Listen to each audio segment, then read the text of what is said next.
ధ్యాయేత్ పద్మాసనస్థాం వికసితవదనాం పద్మపత్రాయతాక్షీం హేమాభాం పీతవస్త్రాం కర్కలతలసద్దేమ పద్మాం వరాంగీం సర్వాలంకారయుక్తాం సకలమభేదాం భక్తరమ్రాం భవానీం శ్రీవిద్యాం శాంతమూర్తిం సకల సురనుతాం సర్వసంపత్ప్రదాత్రీం. శ్రీ బెజవాడ కనకదుర్గాదేవ్యై నమ. శ్రీ దుర్గామల్లీశ్వరాభ్యాం నమ. మనము సాధనలు చేస్తూ ఉంటారు ప్రతి ఒక్కళ్ళు కూడా. ఈ శాంతులు ఏమండి, మా గ్రహాలు పుట్టినప్పుడు నక్షత్రం బాలేదండి, లేకపోతే నక్షత్ర శాంతి చేయించామండి, గ్రహాలు బాలేదన్నారండి, లేకపోతే మా ఇంట్లో వాళ్ళు ఎవరో చచ్చిపోయారండి, ఇంట్లో చచ్చిపోయాడండి అందుకని ఇల్లు సంవత్సరం అంతా ఖాళీ చేస్తామండి, తర్వాత పితృదోషాలు అన్నారండి ఏమండి అక్కడికి దానికోసం అని చెప్పేసి గోకర్ణ వెళ్ళి చేయించమన్నారండి. అలాగా మేము చేయించామండి కానీ ఫలితాలు లేవు. కాలసర్ప దోషం అన్నారండి, శ్రీకాళహస్తి వెళ్ళామండి, లేకపోతే త్రయంబకేశ్వరం గుడికి వెళ్ళామండి, ఇవన్నీ లక్షల రూపాయలు ఖర్చు పెట్టామండి. అండ్ లాస్ట్లో ఆఖరిగా అడుక్కు తిని మీ దగ్గరకు వచ్చామండి. ఇదే ఏ జ్యోతిష్కుడికి కలిగేటటువంటి అనుభవాలన్నీ కూడా. అంటే ఎవరి దగ్గరికి వెళ్ళినా సరే ముందు ఏమండి మా డబ్బులు వేసామండి, వాళ్ళు బ్లాక్ చేసేసారండి నెంబరు. తర్వాత ఇవన్నీ ఏంటి, ఇవన్నీ బదులు మీకు ఒక్క రూపాయి కూడా ఖర్చు అవసరం లేకుండా చక్కగా ఒక ఉపాస్య దేవతను సెలెక్ట్ చేసుకోవాలి మీరు. ఏదో ఒక దేవుడు, బ్రహ్మో విష్ణువో శివుడో లేకపోతే ఈ యొక్క అమ్మవారో, ఇలా వీళ్ళందరూ కూడా prime minister level president level అనుకోండి, ప్రోటోకాల్ ఉంటుంది కదా, వాళ్ళని కలవలేరు మీరు వెళ్ళి. కింద వాళ్ళంతా సెక్యూరిటీలు, చీఫ్ సెక్రటరీలు, వీళ్ళు వాళ్ళు అంత పెద్ద తతంగా ఉండదు ప్రోటోకాల్. కాబట్టి చిన్న దేవతల్ని సెలెక్ట్ చేసుకుంటున్నారు ఈ మధ్యకాలంలో. ఎవరు ఆ దేవతలు అంటే క్షేమతరమైనటువంటి దేవతలు. ఇప్పుడు మనకి మానవ జన్మ కంటే కూడా పై లెవెల్ ఉన్నటువంటి ఎనర్జీస్, మానవ జన్మ మనం ఎనర్జీయే, దానికంటే హైయర్ ఎనర్జీ ఎవరు? యక్ష, గంధర్వ, కిన్నెర, కింపురుష, అప్సరస, ఆ తర్వాత దేవతలు, తర్వాత వాళ్ళకంటే పెద్ద బ్రహ్మ విష్ణు మహేశ్వరులు, ఆది పరాశక్తి. ఇలా ఏవైతే మన పురాణాల్లో వర్ణించబడ్డాయో, వేదాల్లో, శాస్త్రాల్లో, ఇతిహాసాల్లో, మరి ఇవన్నీ కూడా. అంతేగాని వాటిని చేయాలి కానీ కరాంగుళి మాలలు వేదాల్లో ఇతిహాసాల్లో ఉన్నాయని ఒక అమ్మాయి పబ్లిసిటీ చేస్తుంది. వేదాల్లో ఇతిహాసాల్లో కరాంగుళి మాలలు ఉంటాయి అసలు? కాబట్టి ఇదిగో మీరు కోటీశ్వరుడు అయిపోవాలా, ముందు మీరు ఈ మాల వేసేసుకోండి అని పబ్లిసిటీ ఇస్తుంది. ముందు ఆమె కోటీశ్వరాలు అయిందో లేదో మీరు అడగాలి. ఆ బుద్ధి మీకు ఉండాలి. ఫస్ట్ చెప్పాడంటే ఈ మాల వేసేసుకోండి, ఉంగరం పెట్టేసుకోండి, అలాగే ఈ యొక్క జాతి రత్నం పెట్టేసుకోండి అని ఫస్ట్ నువ్వేంట్రా, నువ్వు అయ్యావా లేదా ఫస్ట్ మాకు చెప్పు అని అడగాలి. సో వీటితో అన్నిటితో కూడా సంబంధం లేకుండా యక్షిణీ దేవత ఆరాధన అనేటటువంటిది ఒక్క రూపాయితో కూడా ఖర్చు లేకుండా చేసుకునేటటువంటి సాధన.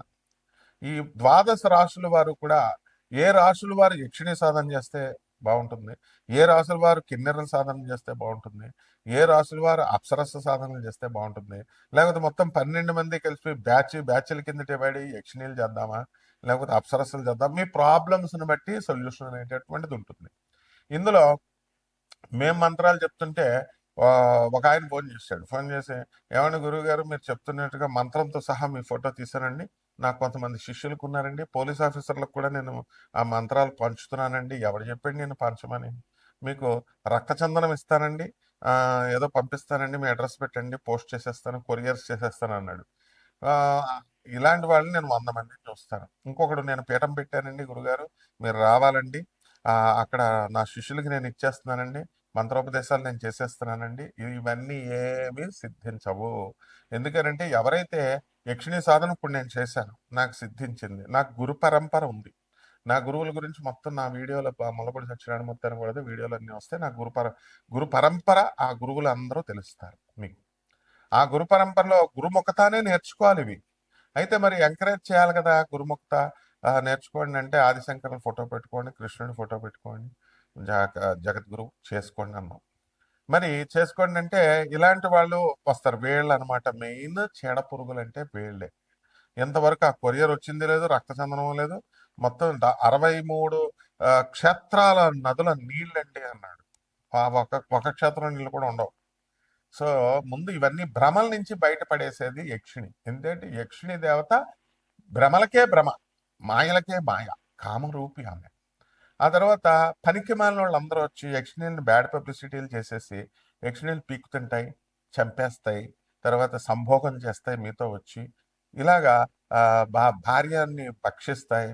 ఆ ఆ, ఇలా ఎవడు ఇష్టం వచ్చినట్టు వాడు చెప్తున్నారు. ప్రతి దానికి కూడా సృష్టిలో ఒక క్రమబద్ధీకరణ అనేటటువంటిది ఉంటుంది, ఒక ఆర్గనైజ్డ్ గా కమిట్మెంట్ అనేటటువంటిది ఉంటుంది. ఏంటంటే ఇప్పుడు ఆ యక్షులను తినాలనుకోండి, మీరు పిలిస్తేనే వచ్చి తినాలా, మిమ్మల్ని ఊరి మీద పడిపోయి తినవా? బలులు కావాలనుకోండి అమ్మవార్లకి, బలులు మీరు ఇస్తేనే, నువ్వు ఒక కోడి పెట్టను కొని, కోడి పుంజును కొని నువ్వు ఇస్తే ఆ అమ్మవారు తింటదా? లేకపోతే ఆమె పీక్కొని తినలేదా? ఆమె వచ్చేసి ఊరి మీద పడి కోళ్ళని మేకలు కాదు మనుషులు పీక్కుని తినేస్తుంది. కాబట్టి ఇదంతా కూడా నాన్ సెన్స్ అనమాట. ఏ యక్షిణికి, ఏ అమ్మవార్లకి, వీళ్ళకి ఎవరికి కూడా ఏ బలులు ఇవ్వాల్సినటువంటి అవసరం లేదే. మాంసాలు, ఏ మటన్లు, చికెన్లు, మందు బాటిళ్ళు, ఇంకో పనికిమాలిన బ్యాచ్ మందు బాటిల్ పెట్టమనే బ్యాచ్ ఒక బ్యాచ్ ఉంది. వీళ్ళంతా కేవలం భ్రమింపజేస్తున్నారు. Hire energies. మీరు ఒక యక్షిణిని ఆవాహనం చేస్తున్నారు, రోజు పూజ చేస్తున్నారు. రోజు పూజ చేస్తున్నప్పుడు ఆ యక్షిణి ఏం చేస్తుంది? మీరు అడిగిని నేను చేసి పెడతానంటుంది. It's like business. ఇప్పుడు మీరు ప్రపంచంలో ప్రతిదీ బిజినెస్సే. భార్య భర్తకి వంటలు చేసి పెడుతుంది, భర్త డబ్బులు తెచ్చి పెడుతున్నాడు, దానికి నిమిత్తం జీవితాంతం పోషించడానికి కట్నం తీసుకుంటున్నాడు, బిజినెస్. తర్వాత ప్రేమ సంగతి తర్వాత. అవన్నీ ప్రేమ ఉంటే విడాకుల కిందకి వెళ్తారా? రోజు కిట్లట్లు ఫైటింగ్లు ఎందుకుంటాయి? ఆ విధంగా ఆ ఎనర్జీస్ యక్షిణీల్లో అత్యంత తొందరగా మీకు చేసి పెట్టేటటువంటి సాధన. దానికంటే మానవుడి కంటే కింద ఉండేటటువంటి లోయర్ ఎనర్జీస్ ఉంటాయి, దెయ్యాలు, భూతాలు, ప్రేతాత్మలు, ఇవన్నీ. అవి మనమే అన్నమాట. ఆత్మస్వరూపం, భగవంతుడు అంతా ఒకటే, ఆత్మరూపుడు. ఆ యొక్క పరమేశ్వరుడు మన గురుగారు బ్రహ్మశ్రీ చాగంటి కోటేశ్వరరావు గారు చెప్తారు ఒక వీడియోలో, ఏమని, భూతనాథుడు ఆయనే. మరి తండ్రి ఇప్పుడు 10 మంది పిల్లలు ఉన్నారు, ఒక 9 మంది ఆఫీసర్లు అయిపోయారు, బ్యాంక్ ఆఫీసర్, ఐఏఎస్ ఒకడైపోయాడు, ఒకడేమో వేగబాండ్ లాగా రోడ్ల మీద తిరుగుతున్నాడు. వదిలేసుకుంటాడా రౌడీ షీటర్ అయితే? వదులుకోడు కదా తండ్రి. ఆ విధంగా భూతాలు, ప్రేతాలు, ఆత్మలు, దెయ్యాలు ఇవన్నీ కూడా శివుడి సంతానమే. కాబట్టి శివుడు వాటిని చూసుకుంటాడు అని అద్భుతంగా చెప్పారు గురువుగారు. కాబట్టి మీరు యక్షిణీ సాధన చేసేటప్పుడు, ఏమన్నా గురుగారు నాకు మంత్రం ఇచ్చేయండి అంటే, ఫస్ట్ అసలు నువ్వు ఎవడవి, నీ స్పిరిచువల్ బ్యాక్గ్రౌండ్ ఏంటి, నువ్వు ఏ దేవతను పూజ చేస్తావు? ఈ రోజే మీ వీడియో చూసి టెంప్టింగ్ అయిపోయి నేను యక్షిణీ సాధన చేసేది, యక్షిణి అంటే మామూలు మనిషి అనుకుంటున్నావా? మళ్ళీ తోలు తీసేస్తుంది. యక్షిణీలకు అస్సలు కోపం రాకుండా శాంతంగా ఉంచాలి.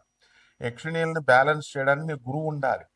ఇప్పుడు యక్షిణిని కంట్రోల్ చేయాలి. ఇప్పుడు నువ్వు పిలిచేసి పిచ్చి మాటలు మాట్లాడతావు మనుషులతో మాట్లాడినప్పుడు. నాకు జాతకం చెప్పించుకోవడానికి వచ్చినవాడు, మనం ఈ అపాయింట్మెంట్ నెంబర్లు ఎందుకు పెడతామండి? ఎవడైతే బాగుపడతారో కన్సల్టేషన్ కోసం అసలు డబ్బులు తీసుకోవాలి. మేము డబ్బులు తీసుకోం కదా. నాన్ కమర్షియల్ ఎందుకు చెప్తున్నాం? నాన్ కమర్షియల్ ఒక గవర్నమెంట్ ఆఫీసర్గా ఉన్నటువంటి వాళ్ళు మేము బిజినెస్లు చెయ్యం. కాబట్టి నాన్ కమర్షియల్ అనే పదం అందుకు వాడతాం. ఈ బుర్రా జ్ఞానం మనుషులకు ఉండదు. ఏంటంటే ఏదో చెప్తున్నాడులే, ఫీజులు అపాయింట్మెంట్లు పెట్టేసి చేయడానికి మామూలు ప్రైవేట్ పంతుళ్ళ. మాకు రూల్స్, రెగ్యులేషన్స్, సిస్టము, గవర్నమెంట్ ఇవన్నీ తెలుసు. కోర్టులు ఉంటాయి, జ్యుడిషియరీ ఉంటుంది, అలాగే సిస్టమ్ ఉంటుంది. ఏదైనా ప్రాబ్లం వస్తే దాన్ని కోర్టులో ఎలా వేయాలా, క్యాట్లో వేయాలా, ఇవన్నీ ట్రిబ్యునల్ కోర్టులో వేయాలా, లేదా హైకోర్టుకి వెళ్ళాలా, ఏ పోలీస్ ఆఫీసర్ని ఎలా డీల్ చేయాలి, ఇవన్నీ ఉంటాయి. ఇవేం లేకుండా ఊరికే ఫోన్ కొట్టేసి అపాయింట్మెంట్, ఏమన్నా గురుగారు యక్షిణి సాధన చేసేస్తారండి నాకు సలహాలు ఇవ్వడానికి ఆడెవడో పనికి మాలని నా కొడుకు పెడుతున్నాడు. యక్షిణి దుర్గా యక్షిణి కాదండి. ఏ పురాణాల్లో చెప్పబడింది? గొట్టంగాడికి నీకు చెప్పడానిక నేను? నువ్వు ఏ పురాణంలో ఉందానికి చెప్పడానికి? దుర్గాదేవి కాళరాత్రి రూపంలో, యక్షిణి రూపంలో ఉంటుంది. యక్షస్వరూపాయ జటాధరాయ అంటే మన శివుడు కూడా నాగేంద్రహారాయ త్రిలోచనాయలో చదువుకో. యక్షస్వరూపాయ జటాధరాయ, యక్షుడు రూపంలో ఉంటుంది. ఆ తర్వాత రెండవది ఏమిటంటే కుబేరుడు యక్షుడు, యక్షులకు రాజు. కుబేరుడు వచ్చి పీకు తింటాడా? ఎక్కడన్నా చరిత్రలో ఉందా? కుబేరుడు బుద్ధి జ్ఞానం లేనటువంటి యూట్యూబ్ లో చెప్పే దొంగ పండితులు కుబేరుడు యక్షుడా కాదా, యక్షరాజా కాదా యక్షులందరికీ? ఆయన ఎప్పుడన్నా ఎవరినన్నా పురాణంలో ఎక్కడన్నా తినేశాడా? చెప్పండి. రావణాసురుడు పులస్త్య బ్రహ్మ మానవుడు, రాక్షసులు తినేస్తారు. రావణాసురుడు ఎవరన్నా పిక్కుని తిన్నట్టు బకాసురుడిలాగా ఎవరన్నా మనిషిని అన్నది ఉందా? అంటే రాక్షసుల్లో కూడా కేటగిరీస్ ఉంటాయి. ఇదంతా ఉపాసన నేర్చుకోవాలి, దీని గురు పరంపర అవసరం.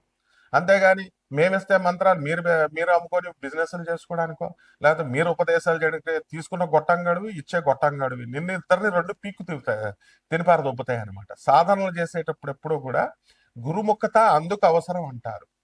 గురువు అనేటటువంటి వాడు, ఇప్పుడు మాకు బెజవాడ కనకదుర్గమ్మ తల్లి మేము పిలిస్తే వస్తుంది. ఎస్, అవును, నేను దత్తాత్రేయుడి చెల్లెల్ని, నేను దత్తాత్రేయుడిని అక్కన ఒక ఆవిడ, లేకపోతే మాకు నిజంగానే పూనకాలు వచ్చేస్తున్నాయి, లేకపోతే అమ్మవారు నాతో మాట్లాడేస్తుంది, చాటింగ్ చేసేస్తున్నాం, ఇలా పనికిమాలని అనుకున్నారా ఏంటి? ఉపాసన మంత్ర తంత్ర శాస్త్రాలు అక్షరమాల అక్షరమాలం కృతే ఐం బదబద వాగ్వాదిన్యై స్వాహ మాం గృహాణ గృహాణ ఐం బదబద వాగ్వాదిన్యై స్వాహ క్రీం క్రీం క్రీం హూం. ధనుస్సు రాశి, ఈ ధనుస్సు రాశి వారికి అందరికి కూడా అర్ధాష్టమ శని నడుస్తున్నాడు కాబట్టి అద్భుతంగా ఈ ధనుస్సు రాశి వారికి యోగించడానికి మంచి అవకాశం ఉంది. భాగ్యంలో ఉన్నటువంటి కేతు మీ అదృష్టాన్ని మార్చేస్తుంది. అందువల్ల మీ లక్కని ఎన్హాన్స్ చేస్తూ మిమ్మల్ని అప్లిఫ్ట్ చేసేటటువంటి సాధన యక్షిణి సాధన. కాబట్టి మీరేం చేయాలండి, ఈ యొక్క ధనుసు రాశి వారి అందరూ కూడా వ్యాపారాల్లో చాలా పెట్టుబడులు పెట్టాము, అమ్ముడు అవ్వట్లేదు, ప్రొడక్షన్ చేసాము, ఇండస్ట్రీస్ ఉన్నటువంటి వాళ్ళు ప్రొడక్షన్ అవ్వట్లేదు, ఇలా రకరకాల ప్రాబ్లమ్స్ అండి. అలాగే వివాహాలు చేసామండి, అయితే ఆ వివాహాలు కూడా భగ్నమైనటువంటి చాలా విచిత్రమైనటువంటి సంఘటన.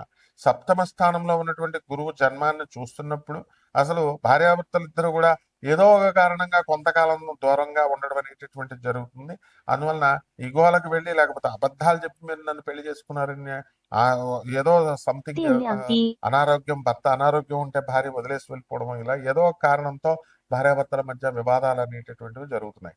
అలాగే ఆస్తుల వ్యవహారాల దగ్గరికి వచ్చేసరికి ఎంతో పాపం అప్పు చేసి వ్యాపారాల్లో లాభాలు మిగులుతాయి కదా అని ఎక్కడి నుంచో తీసుకొచ్చి ఇరుక్కుపోవడం అనేటటువంటిది, వేరే వాళ్ళ చేతిలో ఇరుక్కుపోవడం అనేటటువంటిది జరుగుతుంది. నమ్మక ద్రోహాలు అనేటటువంటివి బాగా జరిగినాయి. కాబట్టి ఈ రాళ్ళు రప్పలో పెట్టుకోవడం కాదనమాట. ఈ మాల్లో గేల్లో ఇవి కాదు, ఇవి మిమ్మల్ని చేయవు.